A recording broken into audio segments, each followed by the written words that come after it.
गुरुदेव, मला महेंद्र वर्मा विषयी काहीतरी दिसतंय. त्याच्या भविष्याविषयी? भविष्य म्हणता येणार नाही, परंतु भाकीत निश्चित आहे. जो माणूस कटकारस्थान करून सत्तापदी आलेला असतो त्याचा शेवटही कटकारस्थानानेच होतो. आणि हे कटकारस्थान करणारे कोणी शत्रू नसतात, तर त्याच्या जवळचे त्याचे विश्वासू लोक असतात. महेंद्र वर्माचा घात त्याच्या जवळचाच कोणीतरी करेल असं मला वाटतं आहे.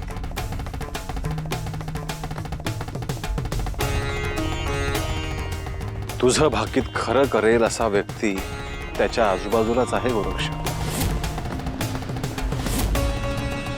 त्या प्रधानाविषयी तुम्ही बोलताय ना? होय. तो ज्या दिवशी आपल्याला भेटायला आला होता तेव्हाच मला कळलं होतं की हा व्यक्ती कपटी आहे, धूर्त आहे. आणि तो अतिशय चालाकही आहे. किती नम्रतेने बोलत होता तो. जणू काही आपल्याला पूर्वापार ओळखत आला आहे. जणू तो आपला शिष्यच आहे. खोटी विनम्रता आणि खुशमस्करेपणा माणसाला बेसावध करतो गोरक्ष. परंतु त्याला हे माहित नसतं की पुढे जाऊन हेच लोक त्याचा घात करतील. होय गुरुदेव, त्या प्रधानाच्या मनात एक आणि ओठावर काहीतरी वेगळंच आहे. त्या राजाला कल्पना नाही की त्याचा हा प्रधान किती पाताळ यंत्री आहे. असंच असतं गोरक्ष. महेंद्र वर्मा जसा त्याच्या प्रजेला फसवतो आहे, त्यांच्या दुर्बळपणाचा गैरफायदा घेतो आहे, तसाच त्या महेंद्र वर्माचा सुद्धा कोणीतरी गैरफायदा घेणारच. म्हणूनच प्रत्येकाने सत्याच्या मार्गावर चालावं असं आजवरच्या सगळ्या संत महात्म्यांनी सांगितलं आहे.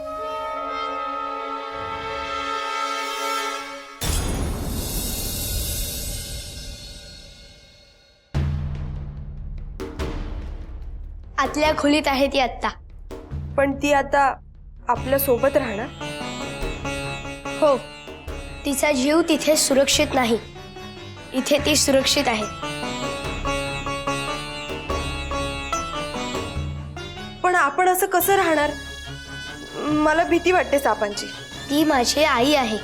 ती संकटात असताना मी तिला मदत करायला हवी ना. तिचा मुलगा म्हणून हे माझं कर्तव्य आहे.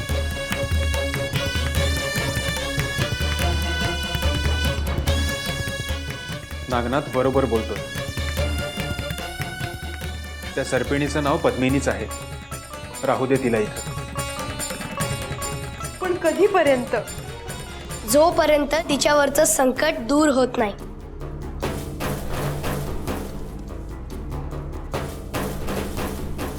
नागनाथ, मला तुझं म्हणणं समजतंय, पण दुसरा पर्याय नाहीये का? पर्याय आहे. काय? मी माझ्या आईला घेऊन दुसरीकडे जाते.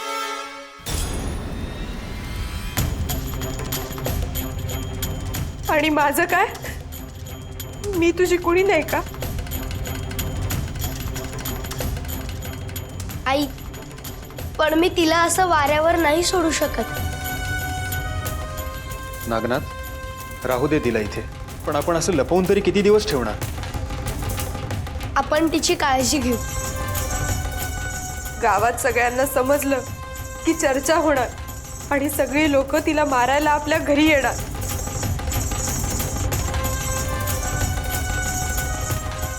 असं धाडस कोणी करायला गेलं तर मी त्यांना काय करेन हे मलाच ठाऊक नाही.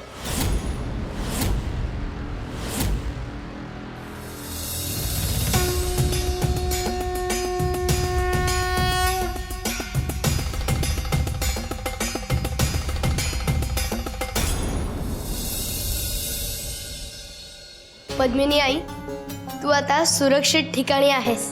इथे तुला कोणीही त्रास द्यायला येणार नाही. नागनाथ बाळा, अरे तू उगाच माझ्यासाठी एवढा त्रास घेत आहेस. मी राहिले असते वनात. पद्मिनी आई, तुलाही माहीत आहे वनात राहणं तुझ्यासाठी खूप धोकादायक आहे. त्यामुळे ती वेळ आपल्याला निभावून न्यावी लागेल. हो, पण मी इथे असल्यामुळे आधीच घरातले सगळे घाबरले आहेत. हो, त्यांचं घाबरणं स्वाभाविक आहे. फक्त तू या खोलीच्या बाहेर निघू नकोस. बाकी मी सांभाळून घेतो. त्यापेक्षा असं करूयात का आपण, मी हे गाव, हे वन, इथलं परिसर सोडून दूर कुठेतरी निघून जाते. म्हणजे सगळेच प्रश्न मिटतील. त्याने काहीही होणार नाही. तुला जे लोक त्रास देत आहेत ते अघोरी आहेत, पैशाने उत्पन्न झालेले आहेत. तू बाहेर राहिलीस तर ते तुला कसंही शोधून काढू शकतात. आणि मला माहिती आहे हा त्रास ते तुला माझ्यामुळे देत आहेत. त्यामुळे तुझ्या रक्षणाची जबाबदारी ही माझी आहे.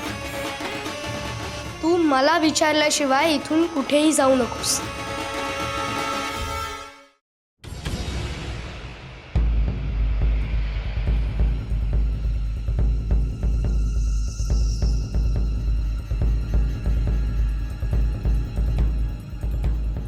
मला फार काळजी वाटते आता. आपण कसं सांभाळणार आहे हे सगळं? तू नको जास्त विचार करूस. बघूयात आपण कसं करता येईल ते. अहो पण कसं? तोच तर प्रश्न आहे आपल्या समोर. अहो आपण नागनाथासाठी पद्मिनीला आपल्या घरात ठेवून घेतलं तरी, पण आता पुढे काय? या विचाराने रात्रभर माझ्या डोळ्याला डोळा लागला नाही हो. अगं हो, पण एवढा विचार करून काही होणार आहे का? थांब, निघेल काहीतरी मार्ग यातून.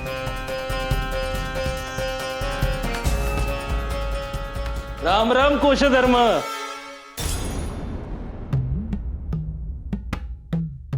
पाटील तुम्ही या ना, बसा. होय, काय अहो कुठला मार्ग गवसत नाही? अहो आमसनी सांगा, आम्ही धावतो की मार्ग. अहो पाटील काही नाही ते, विशेष नाही तेवढं. तुम्ही असे अचानक आलात? अरे हो, ते राहिलंच नाही का? अहो मग अशी तुमच्या घरामोरनं जात होतो तेव्हा नागनाथच्या जवळ काहीतरी चमकल्यासारखं दिसलं बघा. नाही, असं काहीही नव्हतं. तुम्हाला भास झाला असेल. अहो असं कसं होईल? मी स्वतःच्या डोळ्याने बघितलंय बघा, काहीतरी होतं तिथं.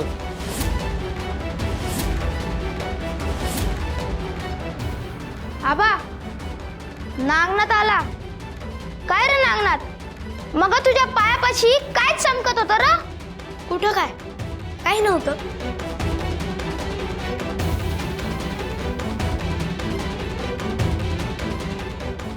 अरे असं काय करतोय नागनाथ? हा, अरे ते काही असेल ते सांग की. आम्ही कुठं कोणाला सांगायला जातो होय?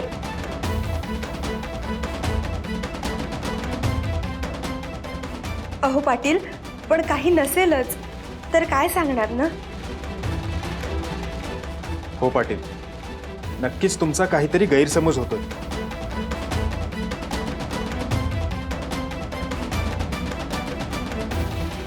पर नागनाथ, अरे तू गेलता कुठं?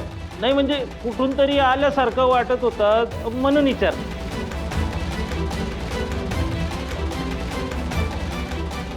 वनात गेलो होतो. असं होय, बर.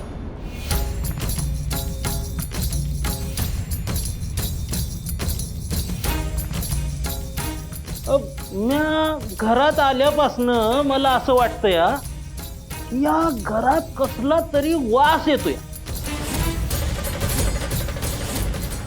हाय का तसं काही? नाही, आम्हाला तर कसलाही वास येत नाहीये.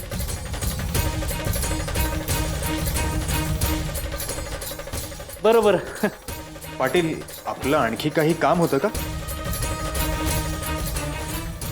अहो नाही नाही, तेवढंच होतं. निघतो आम्ही. अहो पाटील, हा होय होय. अरे युवराज थांबा.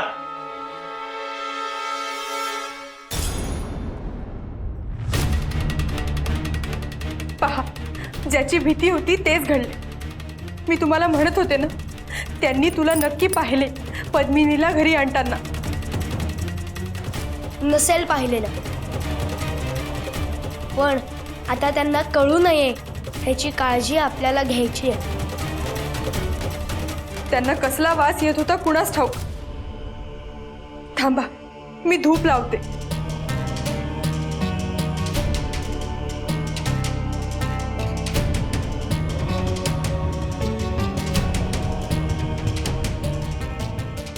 नागनाथ, पाटलांना नक्कीच संशय आलाय. उद्या जर ते आपल्या घरी आले आणि त्यांनी तपासलं तर आपण काय करणार? असं काहीही होणार नाही. ती वेळ मी कधी यूज देणार नाही.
गुरुदेव,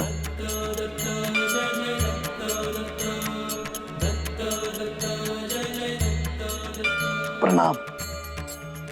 शुभम भवतु. गुरुदेव दत्त, गुरुदेव दत्त. खूप दिवसांनी आपले दर्शन झाले गुरुदेव. आपल्याला भेटून मन प्रसन्न झाले.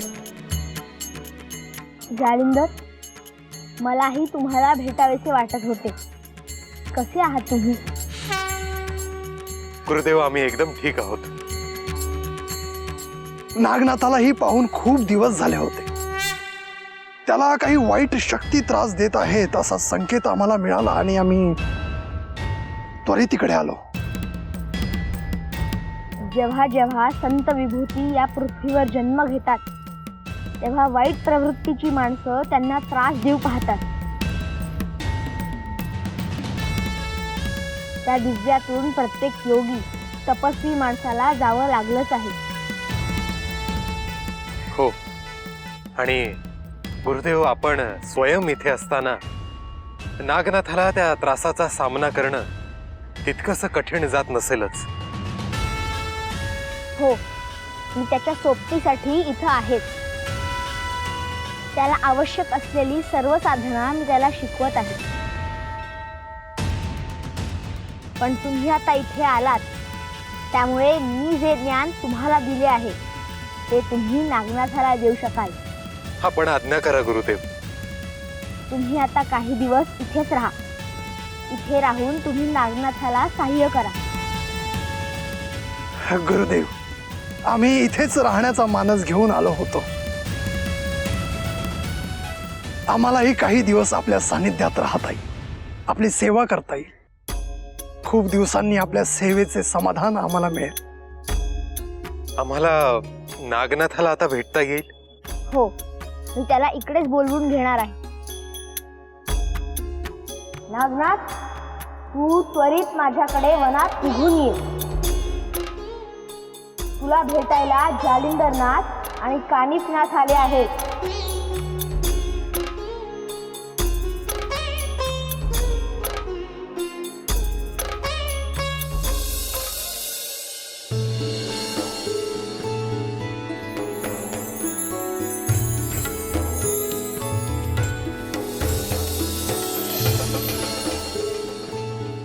नागनाथ, तू त्वरित माझ्याकडे वनात निघून ये.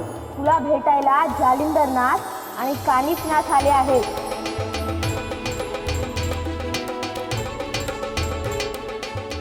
आई, मी जरा जाऊन येतो. आत्ता कुठे निघालायस तू? जाऊन आल्यावर सांगतो.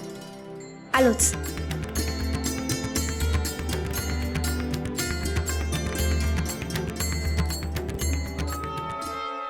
एवढं अचानक काय काम असेल याचं?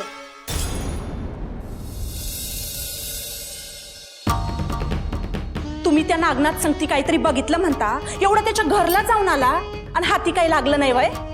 अगं ते आज न उद्या समजल, पण ते काहीतरी लपवित्यात. म्या जातो ना उद्या परत. काही न ग, जास्ती करू न ग. त्यो नागनाथ काय सरळ नाही, चेटूक करतोय त्यो.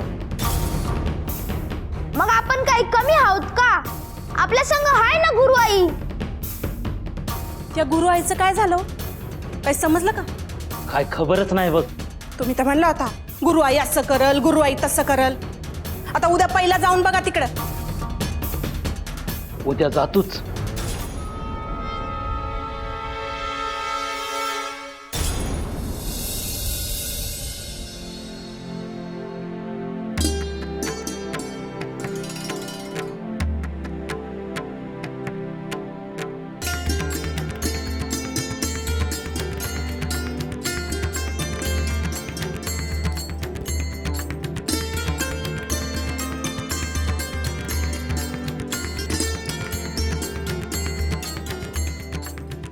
शुभम भवतु. गुरुदेव, आपण मला बोलवलत? हो नागनाथ, मला तुझी आणि ह्या दोघांची भेट घडवून द्यायची होती.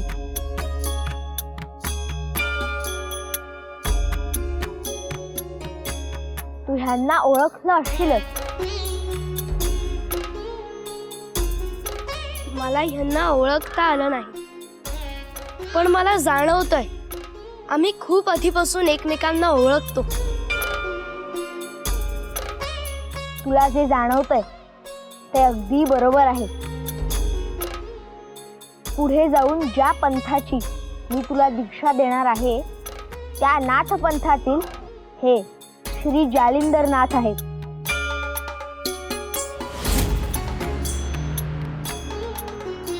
आणि हे त्यांचे शिष्य म्हणजेच श्री कानिफनाथ.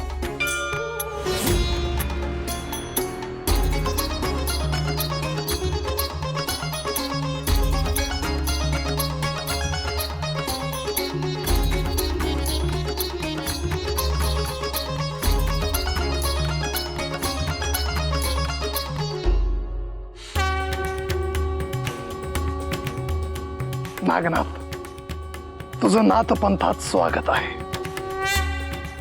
माझे सद्गुरू श्री दत्त महाराज तुझेही गुरु आहेत, त्यामुळे एका अर्थी तू माझा गुरुबंधू आहेस. श्री दत्त प्रभूंनी तुझ्या प्रेमापोटी हे बालरूप धारण केलेले आहे. नागनाथ, तुझ्यामुळे आम्हाला त्यांच्या या रूपाचे दर्शन होत आहे. नागनाथ, तुझ्या भोवती जी प्रतिकूल परिस्थिती आहे, काही अनिष्ट शक्ती तुला त्रास देत आहेत, त्यामुळे आवश्यकता असेल त्या ठिकाणी आम्ही तुला साह्यभूत होणार आहोत. गुरुदेव तुला जी साधना देत आहे ती तुला शांतपणे ग्रहण करता यावी, त्यात कोणीही अडथळा आणू नये म्हणून आम्ही तुझ्यासोबत इथे राहू. नागनाथ, तुझ्याकडे फार कमी वेळ आहे. तुला कमी वेळात खूप मोठे ज्ञान ग्रहण करायचे आहे. नाथपंथाची साधना ही कठीण आहे. ती तुला एकचित्ताने आणि प्रचंड एकाग्रतेने साध्य करायची आहे. तुम्हाला भेटून मला खूप छान वाटतंय. मला आणखी एक कुटुंब मिळाल्यासारखं वाटतंय. नागनाथ, सद्गुरु कृपा ही अशीच असते. ज्यांना ती प्राप्त होते त्या सगळ्यांना ती एका धाग्यात प्रेमाने बांधून ठेवते. नागनाथ, तुला आता कुठल्या गोष्टीसाठी सहाय्य हवे आहे? माझ्यामुळे काही अघोरी व्यक्ती माझ्या आई पद्मिनीला त्रास देऊ पाहत आहेत. त्यामुळे मी तिला सध्या माझ्या घरी नेलंय. पण ते नाग रूपात असल्यामुळे मी तिला घरात कसं आणि किती दिवस ठेवू शकतो याचीच मला चिंता आहे.